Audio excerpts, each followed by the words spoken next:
구약 개관 8번째입니다. 심판의 도래와 남은 자. 남은 자는 너무나도 중요하죠. 남은 자 되는 축복은 우리가 반드시 누려야 되는 그런 축복입니다. 심판은 도래할 것이고 남은 자가 주님의 구원과 은혜와 축복에 들어갈 것입니다. 이번에 성원이 나가는 것도 남은 자로서 나가는 것이고 또 거기에서 사람들을 건져내서 또 남은 자가 되도록 하는 그런 일을 위해서 나가는 줄로 믿습니다.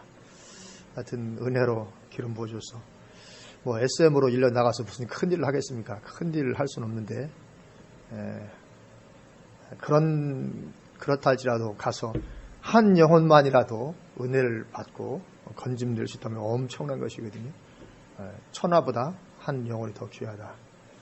뭐 장기 선교사님들도 뭐 몇 년씩 가서 5년씩 10년씩 해도 거의 교회도 못 세우는 경우가 허다한데 이슬람권에서 그러나 1년 동안 하나님 은혜 주시면 은혜 주신 대로 또 쓰임 받고 거기 가서 예배드리고 기도하는 것만 해도 큰일 하는 거라고 생각을 하고 또 하나님께서 또 만남의 축복을 허락해 주시면 또 모든 영혼들 건져낼 수 또 있는 역사도 있게 될 줄로 믿습니다.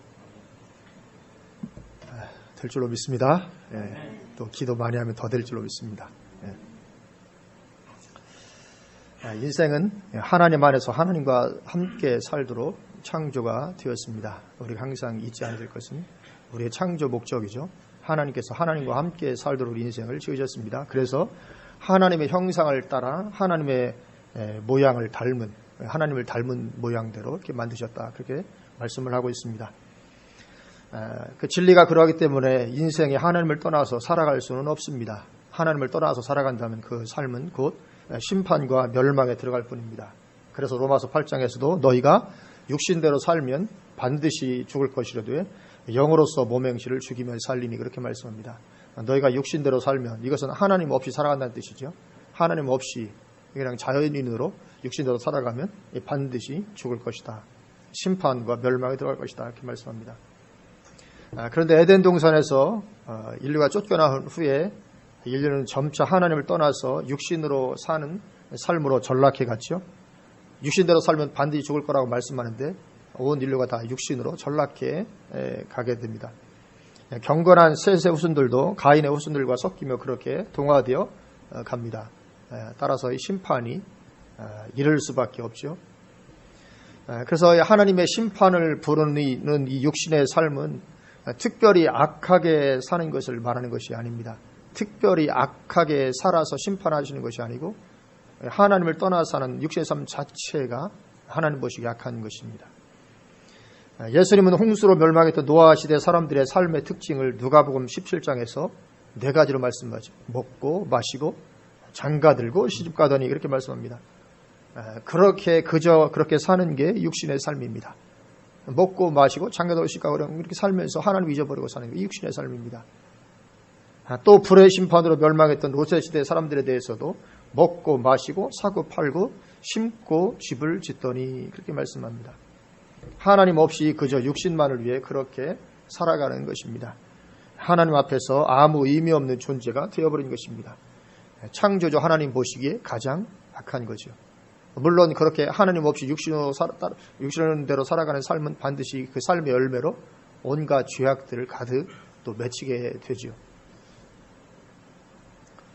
그래서 온 세상이 그렇게 되었기 때문에 하나님은 이제 그러한 세상에 심판을 작정하시고 에녹의 아들 무드셀라의 태어남을 통해서 심판을 예고하십니다. 언제 심판이 오게 됩니까? 969년 후에 심판이 오게 됩니다. 거의 1000년의 세월입니다. 심판 예고를 하시는데 그 심판이 언제 옵니까? 969년 후에 오게 되는 심판. 이 기간은 1000년이 하루 같고 하루가 1000년 같은 하나님께는 뭐 하루 느낌밖에 안 되는 거죠. 하나님은 그냥 하루 느낌입니다. 1000년도 하루 느낌이지만 그러나 인생들이 붙잡고 기다리기에는 너무나도 긴 시간입니다. 969년을 이 약속 붙잡고 믿음 지키며 살아가는 것은 쉬운 일은 아니죠. 아마 에녹이 무드셀라를 낳고 심판을 당연히 외쳤죠. 하나님께서 명하셨기 때문에. 그렇게 심판을 외쳤을 때 어떻게 외칩니까? 이 아이가 죽으면 심판이 온다. 그런 거죠. 이 아이가 죽으면 심판이 올 겁니다. 그렇게 외치자 사람들은 뭐라고 했을까요? 아이, 그럼 아직 멀었구먼. 뭐 그렇게 하지 않았겠습니까? 아이고, 이제 아이인데, 뭐 그때 뭐 수명이 한 1000년씩 살던 시대니까, 아이고, 아직 멀었군. 그랬을지 모릅니다. 그래서 그냥 망하는 길로, 육신을 따라 사는 길로 그냥 계속 걸어갑니다. 그런데 이것이 마지막 때의 심판에 대해서도 사람들은 똑같은 과정을 걸으며 똑같은 반응을 보일 것이라고 성경은 말씀합니다. 베드로후서 3장을 보면 베드로후서 3장 3절부터 보면 이렇게 말씀합니다. 먼저 이것을 알지니 말세에 조롱하는 자들이 와서 자기의 정욕을 따라 행하며 조롱하여, 여기 보면 말세에 조롱하는 자들이 와서 자기의 정욕을 따라 행하며 조롱한다고 되어 있습니다. 그러니까 육신적인 삶을 살면서 조롱합니다. 육신적인 삶을 살면서 조롱합니다. 뭘 조롱합니까? 이르되 주께서 강림하신다는 약속이 어디 있느냐? 조상들이 잔 후로부터 만물이 처음 창조될 때와 같이 그냥 있다 하니, 그러니까 긴 시간을 기다리지 못하는 것입니다. 아니, 주의 강림하신 약속이 어디 있느냐? 아직도 이렇게 기다리지 않냐? 이 긴 시간을 감당을 못하는 것입니다.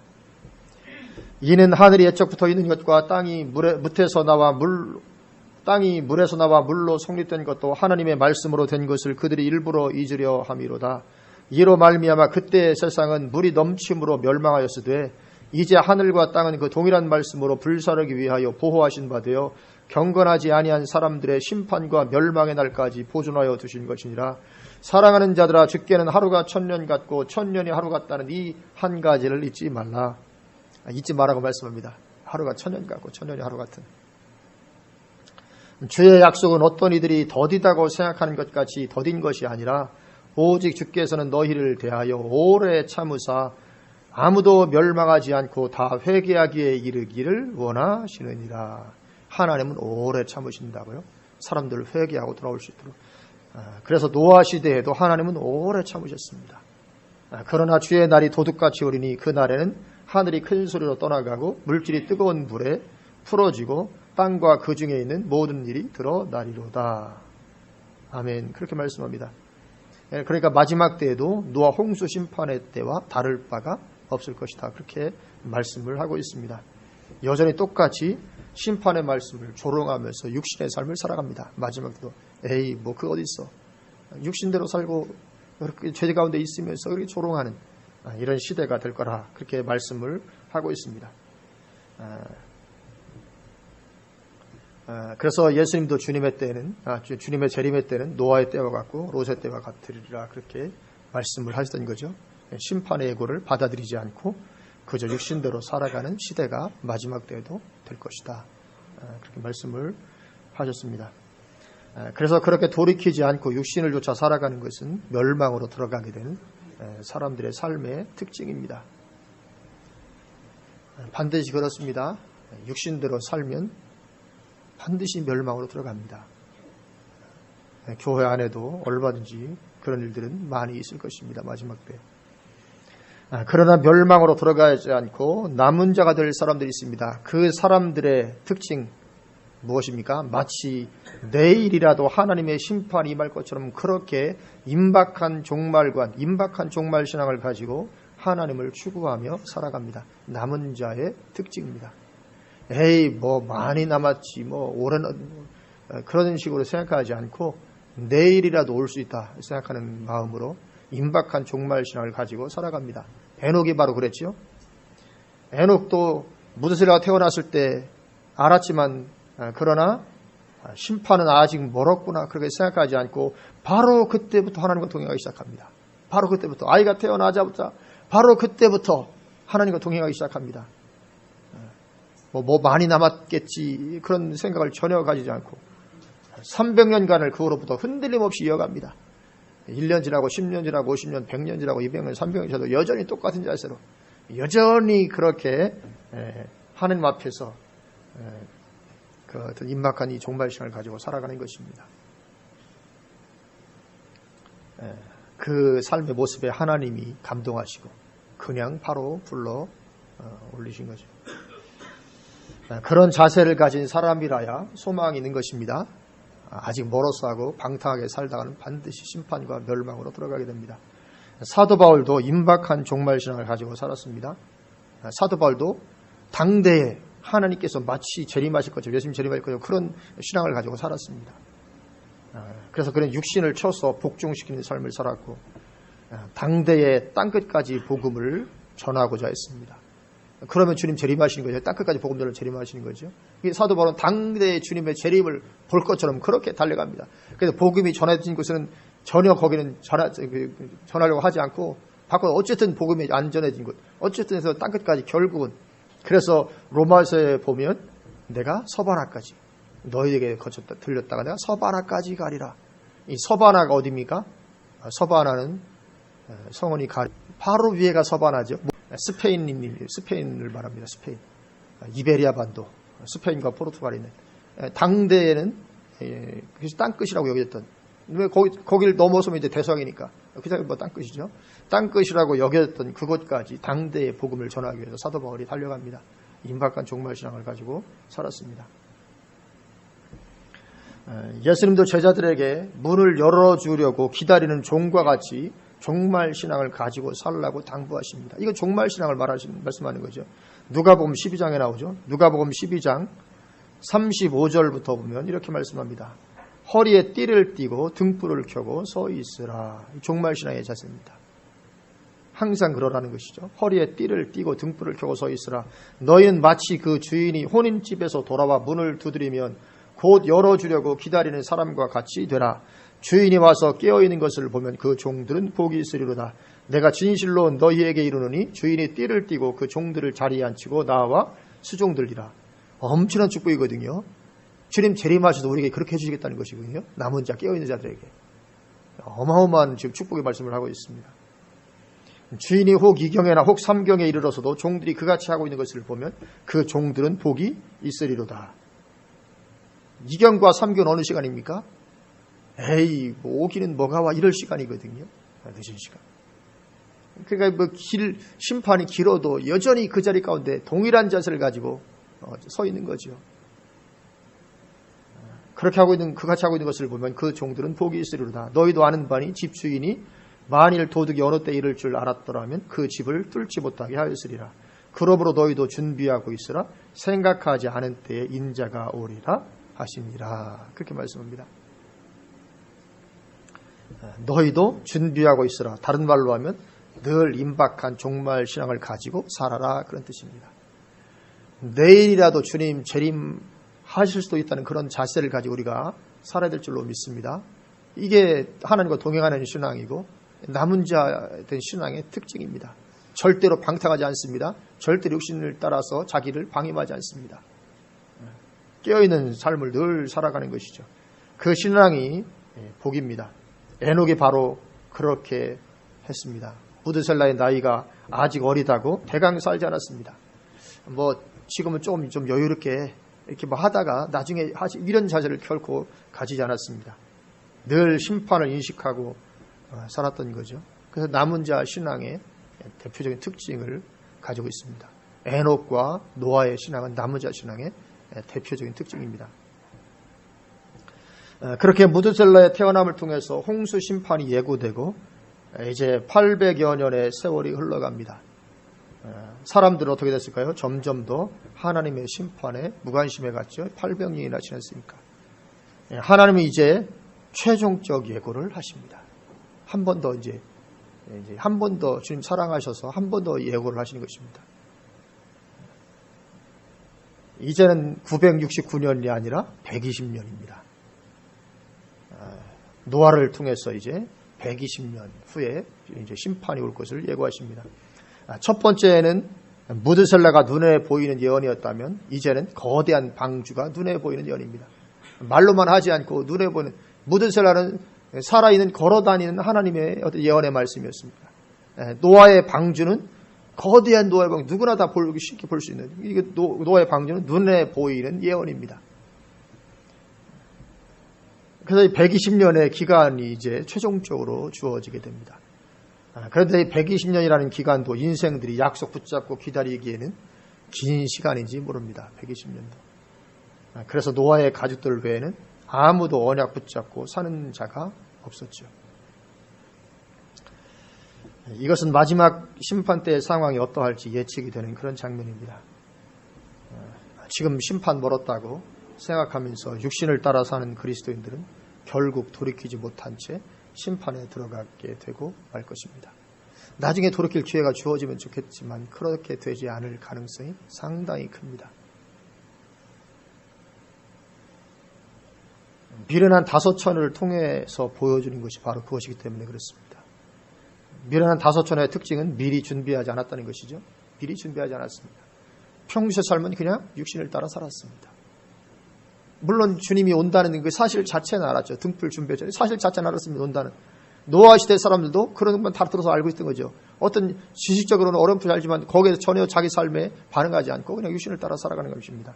미련한 5처녀가 바로 그런 사람들이었습니다. 그 결말은 그들 앞에서 문이 닫히게 되고 말았다는 거죠. 평소에 주님의 다시 오심에 언약을 버리고 육신적으로 살았기 때문에 그렇습니다. 그래서 오늘 오전 말씀처럼 성령 충만함이 모든 것인데 그것을 버리고 육신적으로 살았습니다. 그게 뭡니까? 그게 기름 떨어진 거거든요. 기름이 떨어져, 성령 기름이 떨어져. 성령 충만함을 우리가 늘 추구해야 되는데 임박과 종말신을 가지고 근데 그렇게 하지 아니하고 육신적으로 살아서 성령 기름 다 떨어지게 하고 그렇기 때문에 결국은 천국에 못 들어가게 되더라. 이걸 보여주는 것이 미련한 5처녀의 비유입니다.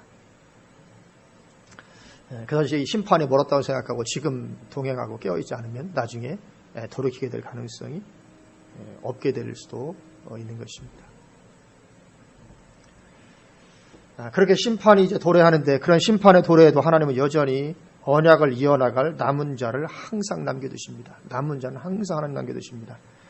그래서 북왕국 이스라엘이 완전히 하나님을 떠나가는 시대에 엘리야는 자기 혼자만 남은 줄 알고 완전 낙심했잖아요. 하나님 나를 죽이려고 찾는데 나만 혼자 남았습니다. 하나님 뭐라고 말씀하십니까? 아니다. 여전히 신앙을 지키는 자 7,000명이 남아있다. 그렇게 말씀하시죠. 그래서 로마서 11장 4절 5절도 보면 너희가 성경이 엘리야를 가리켜 말한 것을 알지 못하느냐.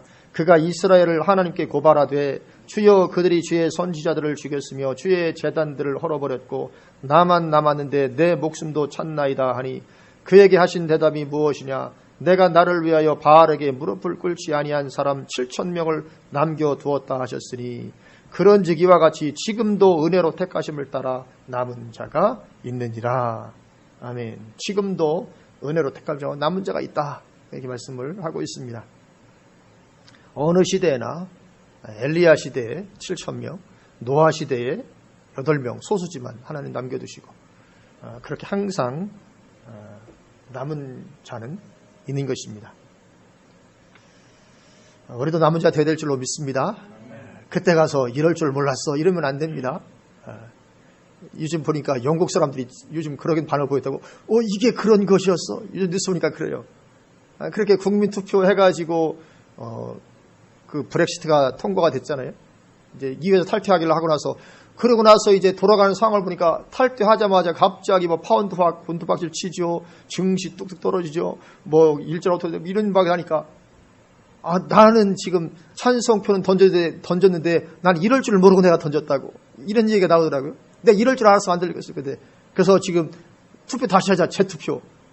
뭐 재투표 청원이 지금 뭐 100만 명을 넘어섰다 이러고 있는데 그러니까 아무런 개념 없이 나 싫어. 난 지금 뭐 이하고 같이 하기 싫어. 어른부터 이렇게 해서 그냥 해놓고 나서 막상 일이 닥치니까 이게 그런 것이었어. 이게 이제 이런 것이죠. 네. 마찬가지일 것입니다. 이 마지막 때 심판 똑같을 것입니다. 이게 그런 것이었나. 이럴 줄 몰랐다. 그러나 그때는 늦은 거죠. 지금 영국이 100만 명이 지금 투표를 국민들 다시 하자고 청원하고 있는데 다시 투표가 되겠습니까? 될 수가 없죠. 다시 투표가 되면 얼마나 세계적인 웃음거리입니까? 이건 물론 할지도 모르지만 이건 굉장히 우스운 꼴이 되는 거죠. 영국이라는 나라가 아주 희한하게 되는 것입니다. 그렇게 되면.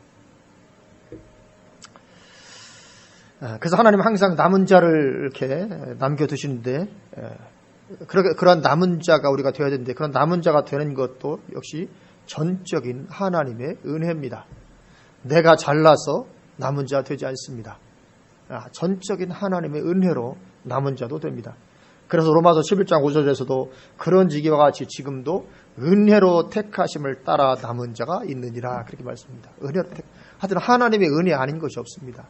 나된 것은 다 하나님의 은혜입니다. 하나님의 은혜 아닌 것이 없죠. 남은 자가 되는 것도 하나님의 은혜로 됩니다. 그래서 이사야 1장 9절에서도 만군의 여호와께서 우리를 위하여 생존자를 조금 남겨두지 아니하셨더라면 우리가 소돔 같고 고모라 같았으리로다. 그렇게 말씀합니다. 이스라엘이 정말 그렇게 하나님을 떠나갔는데 그대로 갔다라면 소돔과 고모라 같이 완전히 그렇게 되어버리고 말 것인데, 그런데 하나님께서 남은 자, 신앙을 그래도 지키는 자를 남겨두셨다. 그렇게 말씀하죠. 하나님께서 남겨두신 것입니다. 내가 잘나서 남은 게 아니라는 거죠. 노아의 경우에도 창세기 6장 8절을 보면 그러나 노아는 여호와께 은혜를 입었더라. 그렇게 말씀합니다. 노아가 당대의 남은 자였었는데 노아는 여호와께 은혜를 입었더라. 그렇게 말씀을 하고 있습니다.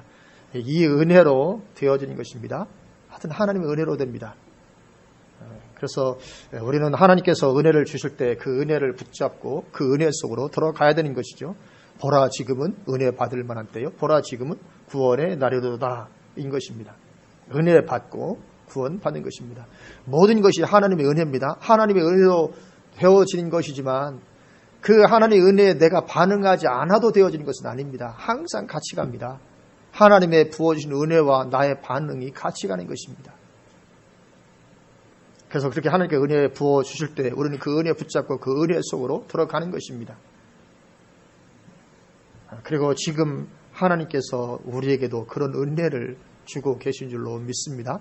하나님께서 은혜를 주셔서 우리로 하여금 남은 자 신앙 갖도록 계속 깨닫게 하시고 그렇게 해 나가고 계시는 줄로 믿습니다. 그래서 노아는 그런 주신 은혜에 따라서 하나님과 동행하는 삶을 더욱 추구해 갑니다. 그래서 당대의 완전한 자요, 하나님과 동행하는 자로 이렇게 세워져 가게 되죠. 그리고 하나님은 이러한 남은 자들을 통해서 새로운 시대를 열어 가십니다. 남은 자 신앙의 축복입니다. 정말 남은 자 신앙의 축복입니다. 이 남은 자들을 통해서 새 시대를 열어 가십니다. 이스라엘에서도 남은 자, 이스라엘 남은 자가 누굽니까? 예수님 당시에 초대교회 제자들, 초대교회 성도들이 남은 자입니다. 당시 그 남은 자들도 항상 새 시대를 열어, 복음의 새 시대도 남은 자를 통해서 열어가시고, 그래서 노아 홍수 때도 남은 자를 통해서 새로운 시대를 열어가십니다. 노아 홍수 후의 세상은 전과는 완전히 다른 세상입니다. 완전히 달라집니다. 대기도 달라졌죠. 전에는 궁창 위에 물이 있어서 궁창 위에 물이 있고, 그리고 물 위에 또 궁창이 있고, 궁창과 궁창 사이에 물이 있는 그런 때였는데, 그 물이 그 홍수로 완전히 쏟아져 내리죠. 그래서 노아 후에 대기도 달라집니다. 날씨와 기후도 달라집니다. 노아 홍수 이전에는 물층이 있어서 마치 비닐하우스처럼, 온실처럼, 그래서 전 세계가 아열대 따뜻한 기후였습니다. 근데 그것이 다 거치고 나서 이제 사계절이 생겨납니다. 지형도 완전히 달라지죠. 노아 홍수 이전에는 높은 산이 없었습니다. 비가 오니까 많이 오니까 산들이 천여풀에 다 잠길 만큼 그랬었는데, 노아 홍수 이제 거대한 지각변동이 일어나면서 산들이 쫙 올라와서 산들, 높은 산들이 생기고, 물은 한 곳으로 쫙 모여서 거대한 바다도 생기고, 지형도 완전히 달라집니다. 인간의 수명도 짧아지기 시작하죠. 그래서 이제 결국은 70년, 80년밖에 못 사는 인생으로 이렇게 수명이 줄어들게 됩니다. 그래서 이 노아 홍수 이후는 완전히 새로운 시대입니다. 이 새로운 시대의 시작, 그리고 이 새 시대 가운데로 하나님의 아들이 육신을 입고 오시게 될 것입니다. 놀라운 시대죠. 이 새로운 시대를 열어가는 것입니다. 누가요? 남은 자가, 당대의 남은 자가 이 새 시대를 열어갑니다. 그리고 이제 이 노아 홍수 후의 세상, 지금도 우리가 그 세상을 살고 있는데, 이 세상도 역시 영원하지 않고 완전히 다른 세상으로 바뀌어지는 때가 오게 됩니다. 베드로후서 3장 6절 7절을 보면, 이로 말미암아 그때의 세상은 물이 넘침으로 멸망하였으되 이제 하늘과 땅은 그 동일한 말씀으로 불사르기 위하여 보호하신 바 되어 경건하지 아니한 사람들의 심판과 멸망의 날까지 보존하여 두신 것이니라. 그렇게 말씀을 하고 있습니다. 심판이 또 온다는 것입니다. 단지 심판의 도구만 물에서 불로 바뀌었을 것입니다. 바뀌었다는 것 차이밖에 없습니다. 노아 때에는 홍수로 심판했는데 마지막 때는 이제 불로 심판하신다. 그리고 이제 새하늘과 새 땅으로 되어지는 거죠. 노아 홍수 이전으로의 회복입니다. 천년왕국. 구약성경에서 메시아 왕국으로 되어지는, 어린아이가 독사굴에 손 넣어 장난하고 사자가 소처럼 풀을 먹고 어린아이가 사자들을 끌고 다니며 놀고, 이런 시대가 온다고 성경이 말씀합니다. 천년왕국이 도래를 하게 되는 것입니다. 거기에 들어가서 새로운 시대를 열어갈 사람들 누굽니까? 누구나 다 들어가게 되지는 않습니다. 마지막 때에 남은 자들이 들어갑니다. 계시록에서 해를 옷 입은 여자로 말씀하고 있는 참된 교회, 참된 그리스도입니다. 육신을 따라 살지 않고 성령으로 살아가는 사람들이죠. 그 충만함으로, 하여튼 이 마지막 때에 우리에게 이 충만함이 있을 줄로 믿습니다. 성령의 어떤 이 충만함, 기름을 넉넉히 준비한 슬기로운 다섯천와 같은 이런 충만함이 우리 가운데 요구가 되는 것입니다. 그래서 우리는 마지막 때 반드시 남은 자의 축복을 우리가 다 받아야 될 줄로 믿습니다. 이 세상의 심판과 주님 재림하실 것을 깨닫고 아직 뭐 많이 남았겠지 않은가 그렇게 하는 것이 아니라 마치 에녹과 노아처럼 바로 하나님과 동행하기를 시작하고 지속적으로 그 삶을 추구하는 것입니다. 오늘 오전 말씀에 표현대로 하자면 늘 성령 충만을 구하는 것이죠. 우리의 가슴이 늘 충만하도록 그렇게 성령의 기름 늘 가득하게 하는 것입니다. 설사 기다리는 기간이 300년이 된다 할지라도 300년 동안 내내 그 충만함을 유지한 채 살아가는 것입니다. 남은 자 신앙의 특징입니다. 오늘 노아 또 그 가족들을 보면서 이러한 은혜가 우리 가운데 충만히 부어져서 우리가 오늘도 내일도 모레도 계속 이런 어떤 충만함을 구하며 육신으로 살지 아니하고 성령의 충만함으로 살아가게 되는 저하로 되시기를 주님의 이름으로 축원을 드립니다. 아멘.